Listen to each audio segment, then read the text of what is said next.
Hey guys, in this video I'm going to give you some tips on how to draw a face and hair using charcoal. I am Kirsty Rebecca and I make drawing and painting tutorials that are easy to follow even if you're just starting out. So I've started out by laying down my outline using transfer paper, and I've lightened it by erasing the lines so that they're very light but I'm still able to see them. If you leave your lines too dark, they'll most likely show through in the end, and also because my transfer paper is graphite, and this applies if you use a graphite pencil to draw your outline as well, it can be very slick and the charcoal may not stick to some areas where the graphite is, so it's best to lighten the initial sketch as much as you can. I'm using a bunch of suppliers today that I accumulated during high school, and I'll explain what the suppliers are as I go along, so don't worry if you don't have all the suppliers. You can honestly create the same result using a small set of charcoal pencils by themselves.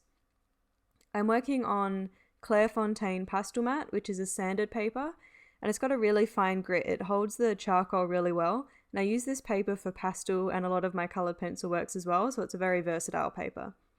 And this paper means there's a bit less dust as it grips the charcoal well, and it allows you to add more layers than a normal drawing paper would.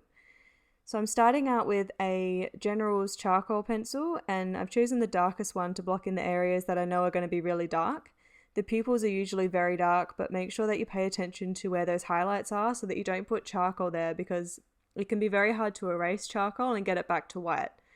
You're better off preserving the lightest bits and not put charcoal there at all, rather than trying to erase any dark charcoal that you manage to get in that bit. The other darker areas that I'm going to block in are around the lash line, the nostril, the edge of the nostril, and around the lips, and it will be different in every portrait that you do, so just make sure that you pay attention to the reference photo and look for the darkest areas and then fill those in.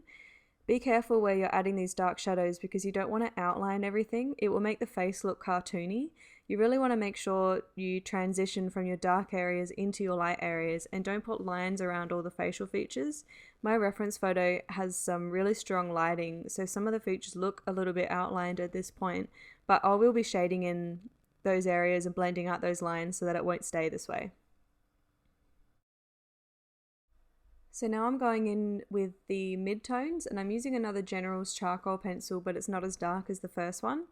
And I'll be shading in the darker areas of the skin, and usually the skin in general, like the cheeks and the forehead and the nose and the chin, won't be as dark as the pupils or the nostrils, which is why I start out with a mid-tone on the skin, because I can always darken it later, whereas it's harder to lighten it. The lips, the side of the nose, the area under and around the eye, and the upper lip are all darker areas of this reference photo.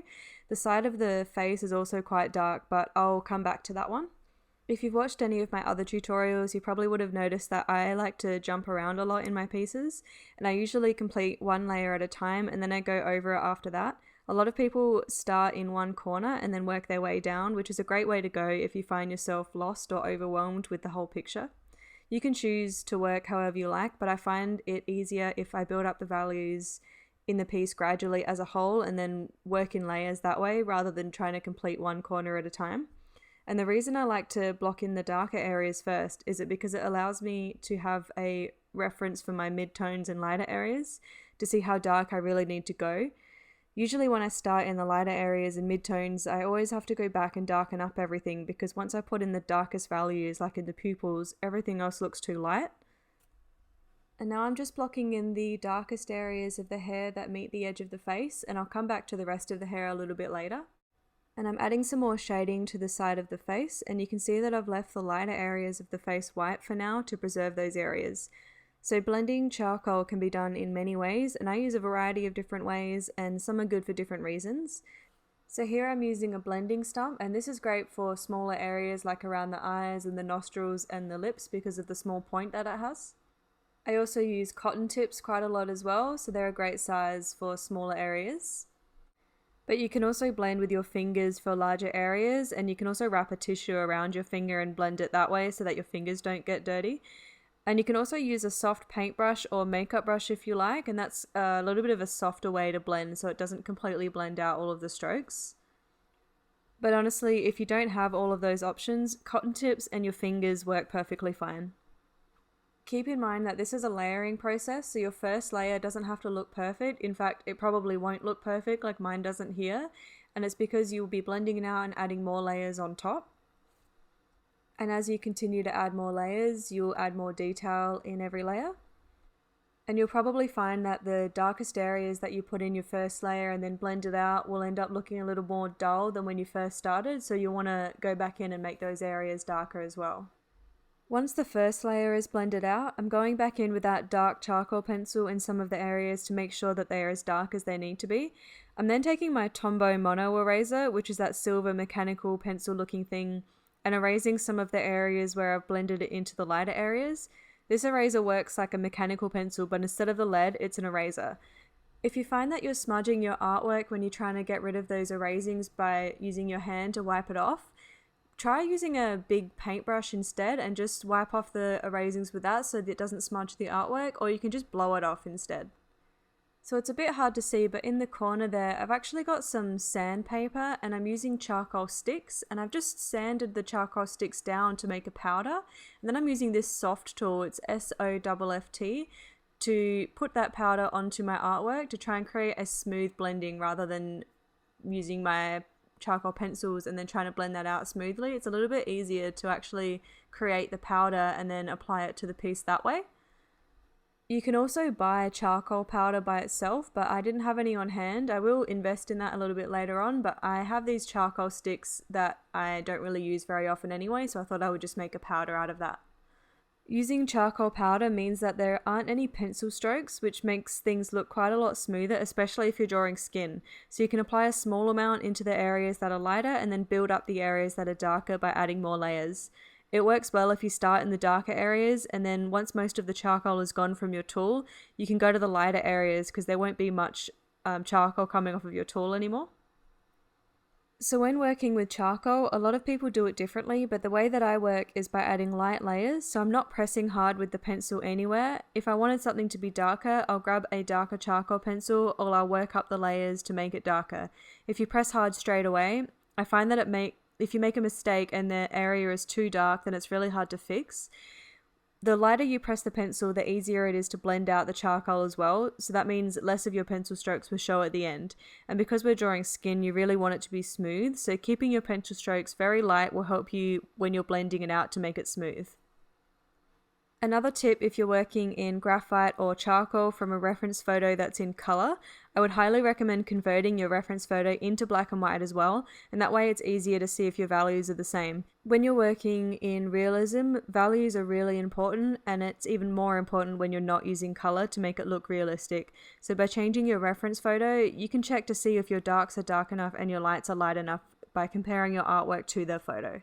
So I work in charcoal and graphite, and the main benefit to charcoal in comparison to graphite is that you can get the darkest areas really dark and it's a matte finish, whereas graphite doesn't go as dark and it can have a shiny finish if you press too hard with your pencil. The downside to charcoal is that it can be quite messy. If you don't want to blend out your charcoal with your fingers, you can get a tissue and wrap it around your finger to blend it out the same way. And to avoid smudging your artwork or getting charcoal on your hand, you can put a piece of paper down on top of your work and then rest your hand on that. That way you're not resting your hand on your artwork and getting your hands messy and smudging your artwork. Just make sure that if you move the paper, don't slide it across your work because it might smudge. Just lift up the piece and place it back down again. Also, taping your artwork down with masking tape so that you have a clean border once it's finished to hold on to, or to help framing, is very useful so that you don't have to get your fingers dirty every time you pick up the artwork. I find that a lot of beginners tend to be a bit scared of making things too dark, and I was the same way when I first started out drawing, because it's hard to fix things when you go too dark, but in reality, making things as dark as they need to be or as light as they need to be will make your artwork look realistic. So try not to just stay in the mid-tones and light tones. And I was the same, I used to do this as well, but once you learn to add those really dark areas in, it will really make your drawing pop and look more realistic. A lot of people have issues when they're drawing hair, so I'll give you a few tips. I usually start with blocking in the darkest areas and not worry too much about the details of the hair, because I'll be blending out the first few layers before adding details, so I'm just focusing on getting the darkest chunks in first. When drawing hair, make sure that they follow the direction that the hair is going. Don't draw with a scribbly back and forth action or stop and start halfway through the clump of hair, because you'll probably see those strokes in the end result. Make sure that your pencil strokes are following the direction of the hair in your reference photo. Each curl or wave, there will be a lighter section where the light is hitting it, and then it will fade into a darker tone. There will also be some darker hairs throughout the highlighted bit, so make sure that you really pay attention to the reference photo and copy each shape separately. Sometimes hair can be overwhelming, so a good tip is to focus on one section at a time and complete that if necessary before moving on. I don't mind working on the whole hair and progressing as I go, but others find it easier to work in sections so they don't lose their place. If you're working on the whole hair in one go, don't guess which way the hair is falling. Make sure that you're really paying attention to the clumps and clusters of hair in the reference photo and follow that. As this piece progresses, I'm comparing it to my reference photo more and more, and I'm noticing little things that need changing. Like the nose looks a little too wide in my drawing in comparison to the photo, and the eyes were a little bit narrow. So I'm fixing these things by erasing areas with my Tombow Mono Eraser or the Putty Eraser, and I'm adding shading where necessary. If I need to bring out any highlights, I like to erase the area with the Tombow Mono Eraser, and then I use a white charcoal pencil to accentuate any small details that may have gone missing. And I always add flyaway hairs as well because it makes it look so much more realistic and less perfect and sleek. There's a playlist on the screen with some videos that I thought you might enjoy, so click on that and I'll see you over there.